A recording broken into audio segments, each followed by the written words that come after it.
Hello friends, आप सभी का स्वागत है हमारे अपने YouTube channel special field special study में। आज इस वीडियो में हम बात कर रहे होंगे डीएड स्पेशल एजुकेशन के अंतर्गत एचआई, वीआई और आईडीडी तीनों ट्रेड के पढ़े जाने वाले कॉमन पेपर की, जो कि आपका सब्जेक्ट रहेगा education in the emerging Indian society and school administration. इसमें हम लोग यूनिट 2 जो है आपका ये कवर कर रहे हैं, जिसमें अभी तक हम लोगों ने 2.3 तक कवर कर लिया है। 2.4 में हम बात करेंगे, जो टॉपिक है हमारा अधिनियम और प्रावधान की, जिसमें मौलिक अधिकार के रूप में मुफ्त और अनिवार्य शिक्षा के बारे में हमें पढ़ना है। और आरटीई एक्ट 2009 और संशोधन पीडब्ल्यूडी एक्ट 2016 आरपीडब्ल्यूडी एक्ट 2016 के शैक्षिक प्रावधान, ये हमारा टॉपिक होगा। इसके बारे में हम विस्तार पूर्वक यहाँ पे पढ़ेंगे। तो चलिए शुरू करते हैं हम अपना ये वीडियो बिना देर किए हुए। ये आप देख सकते हैं स्क्रीन पर, आपको इससे संबंधित प्रश्न भी देखने को मिल जाएगा, जैसा कि आपके एग्जाम में पूछा जाता है।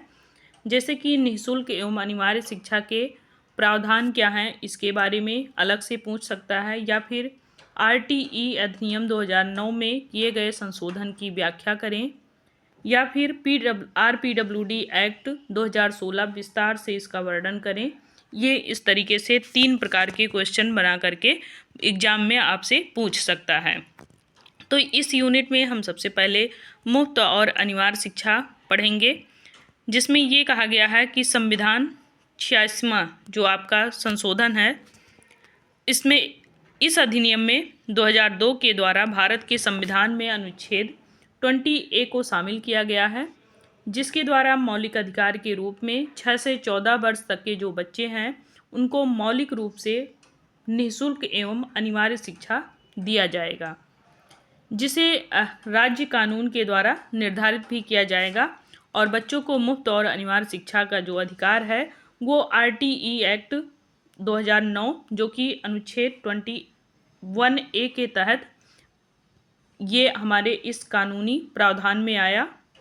इसका अर्थ ये है कि प्रत्येक बच्चे को औपचारिक विद्यालय में संतोषजनक व न्यायपूर्ण गुणवत्तापूर्ण शिक्षा उसको मिले, इसका अधिकार इस आपके 21A के तहत दिया गया। इसमें आपके 21A क्या कहता है कि आरटीई अधिनियम 1 अप्रैल 2010 को ये लागू किया गया, और आरटीई एक्ट के में आपके निःशुल्क और अनिवार्य शब्द को इसमें शामिल भी किया गया। निःशुल्क शिक्षा का अर्थ ये है कि कोई भी बच्चा उस बच्चे के अतिरिक्त जिसे उसके माता पिता ने विद्यालय में दाखिला दिलाया है, जो उपयुक्त सरकार द्वारा समर्थित नहीं है, किसी भी प्रकार की फीस या शुल्क या फिर खर्च का भुगतान करने के लिए वो उत्तरदायी नहीं होगा, जो उसे प्रारंभिक शिक्षा प्राप्त करने के लिए वहाँ पे पूरी तरीके से बाधित करेगा। अर्थात माता पिता के द्वारा अगर रोका जा रहा है बच्चे को कि नहीं, बच्चे को हम नहीं पढ़ा सकते हैं, हमारे पास आर्थिक स्थिति ठीक नहीं है और हम इस बच्चे को कॉपी पेन या बुक्स नहीं दे सकते हैं, या फिर इस बच्चे का हम दाखिला नहीं करा सकते हैं, या किसी अन्य के द्वारा ये बाधाएं उत्पन्न की जा रही है कि इन बच्चों को हम शिक्षित नहीं कर सकते हैं, क्योंकि इन बच्चों को कॉपी किताब पेन और ड्रेस इन सब की ज़रूरत है, तो फिर ये गलत होगा यहाँ पे, क्योंकि 21A के अनुसार जो अनुच्छेद है ये जब आया आपका 1 अप्रैल 2010 को लागू हुआ, तब से इन बच्चों को निःशुल्क एवं अनिवार्य शिक्षा कर दिया गया। तो इनको सारी चीज़ें निःशुल्क दी जाने लगी, जिससे इनकी शिक्षा जो है वो बाधित ना हो, कम से कम प्रारंभिक शिक्षा इनकी पूरी हो सके। इसमें आपके और भी दायित्व शामिल किए गए, जैसे कि नज़दीक के जो विद्यालय हैं उनमें उनकी प्रारंभिक शिक्षा को पूरी कराई जाए, वो भी एकदम निःशुल्क और अनिवार्य रूप से।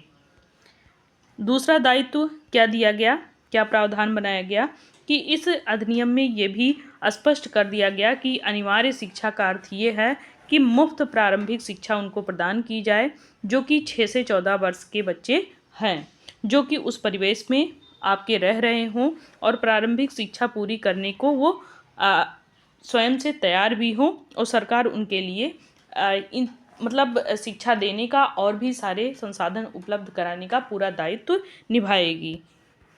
यह गैर प्रवेशित बच्चे को आयु के अनुरूप कक्षा में प्रवेश देने का भी प्रावधान करता है।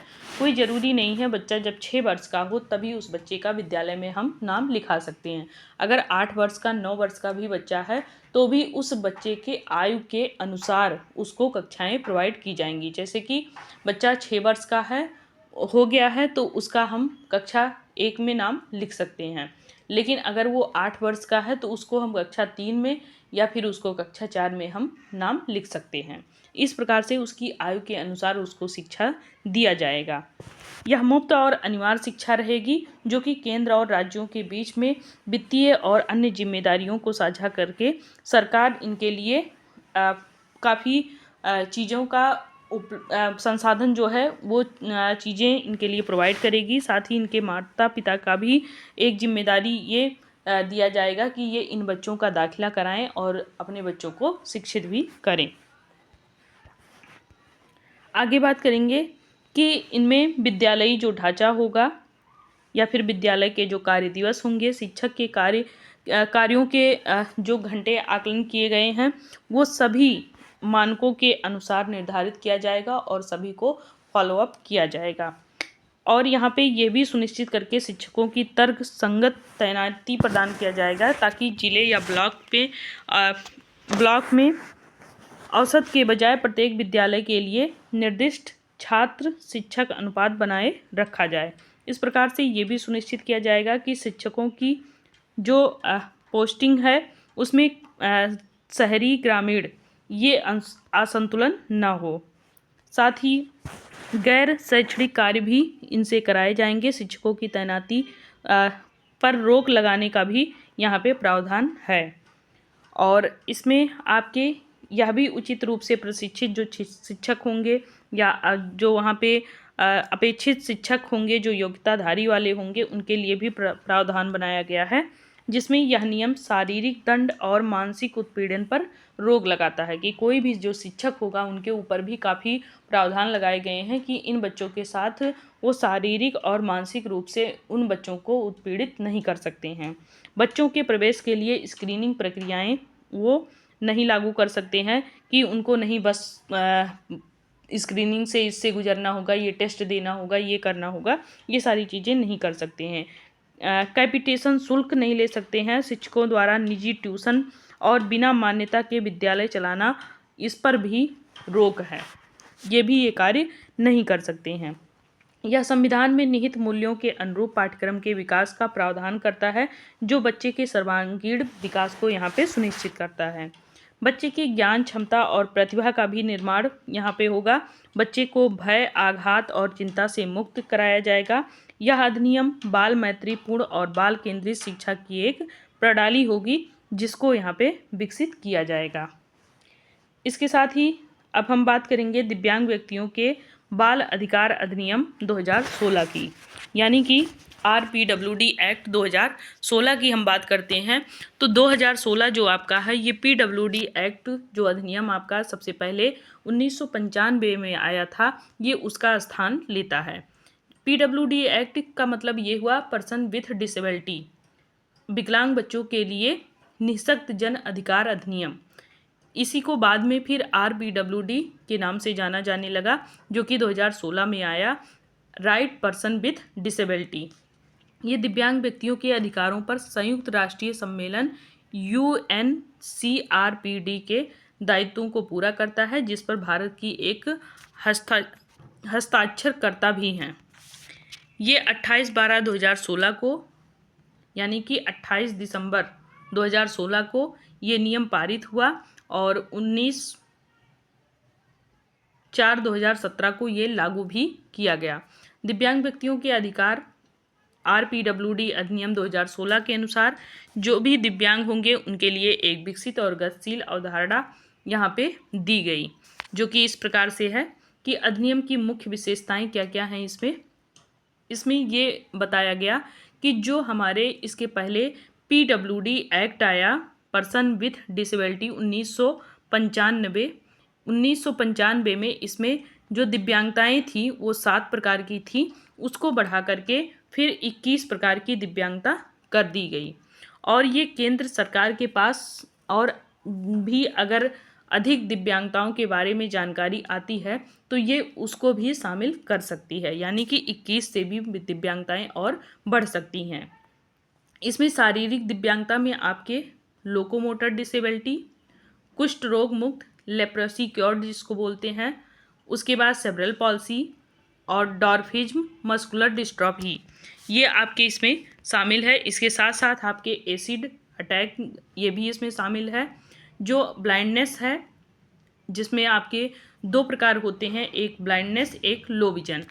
उसके बाद आपके इसमें हियरिंग इम्पेयरमेंट जिसमें आपके बधिर और सुनने में कठिनाई, ये दोनों चीज़ें इसमें आती हैं, जिसमें आपके स्पीच एवं भाषा जो डिसेबिलिटी है, लैंग्वेज डिसेबिलिटी, ये भी इसमें शामिल होगा।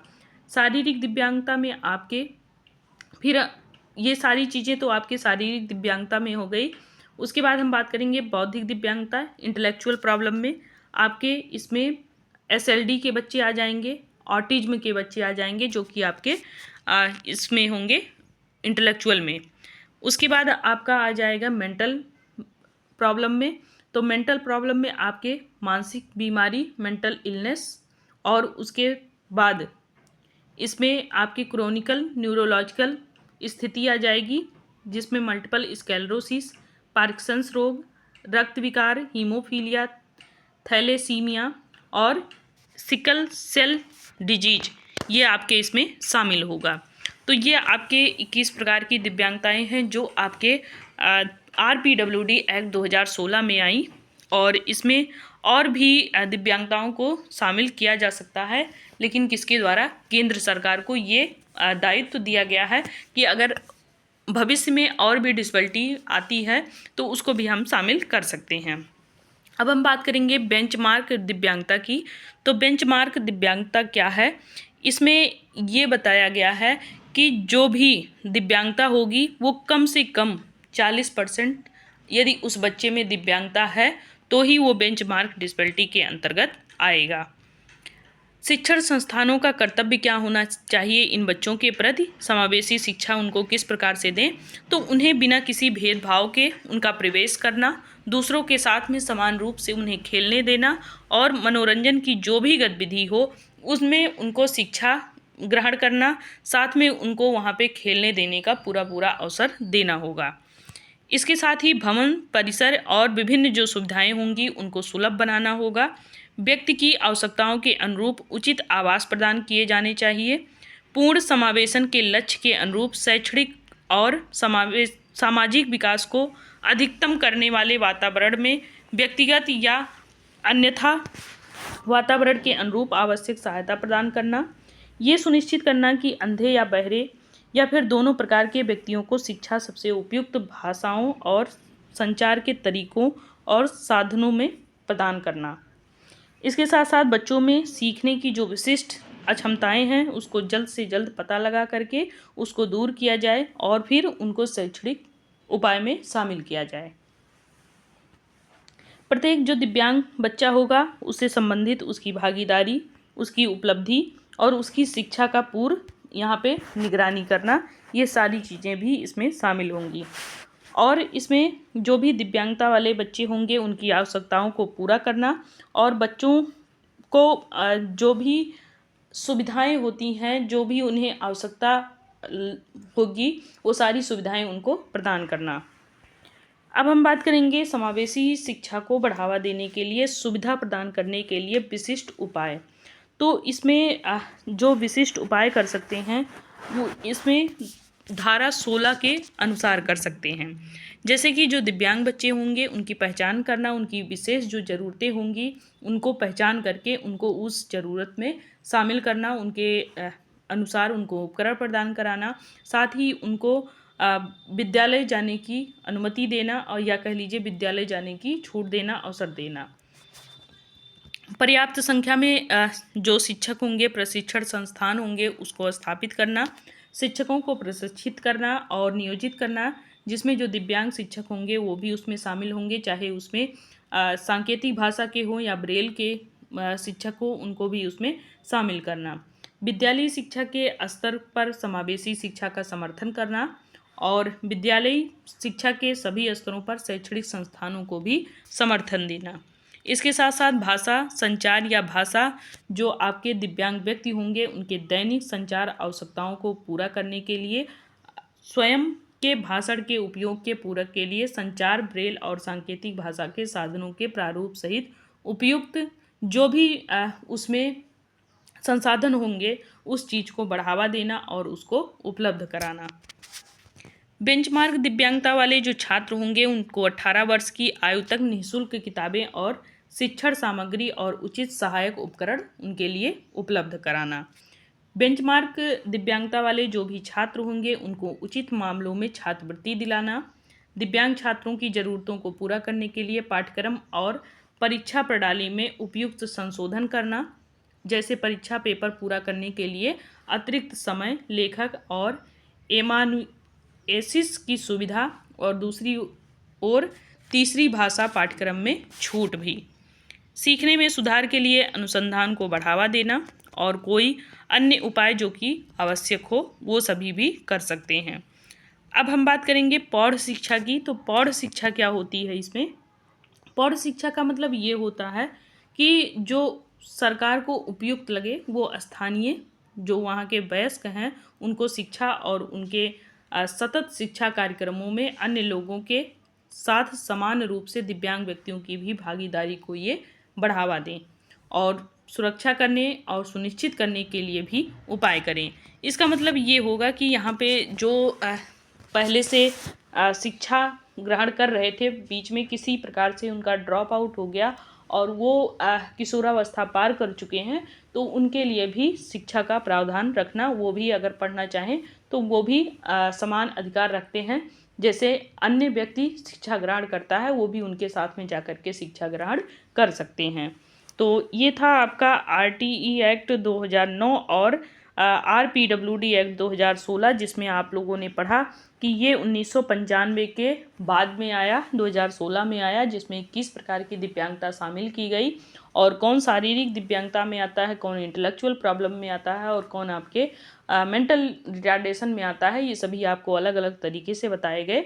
साथ ही शिक्षकों की क्या भूमिका है, बच्चों के अधिकार क्या हैं, वो सभी चीज़ें आप लोगों को इस टॉपिक में बताया गया। तो तब तक के लिए आप लोगों को ये वीडियो एंजॉय करना है और एंजॉय के साथ साथ इस वीडियो को आपको समझदारी से पढ़ना है, क्योंकि आपको ये क्वेश्चन एग्ज़ाम में देखने को मिल भी सकता है और यहाँ से आपके टेट सीटेट में भी क्वेश्चन आपके आते हैं या फिर अन्य जो आपके जो एग्ज़ाम आते हैं किसी भी प्रकार के हों, टीचिंग एग्ज़ाम हो या फिर अन्य कंपटीशन के एग्ज़ाम हो, वहाँ भी क्वेश्चन आपको देखने को मिल जाता है। तो तब तक के लिए बहुत बहुत धन्यवाद। आप लोग यदि चैनल पे नए हैं तो चैनल को सब्सक्राइब करें, लाइक भी करें और शेयर भी करें। कमेंट में आप लोग अपनी परेशानी भी बताएं, साथ में ये भी बताएं कि आपको वीडियो कैसा लग रहा है। तो बाय बाय, टेक केयर।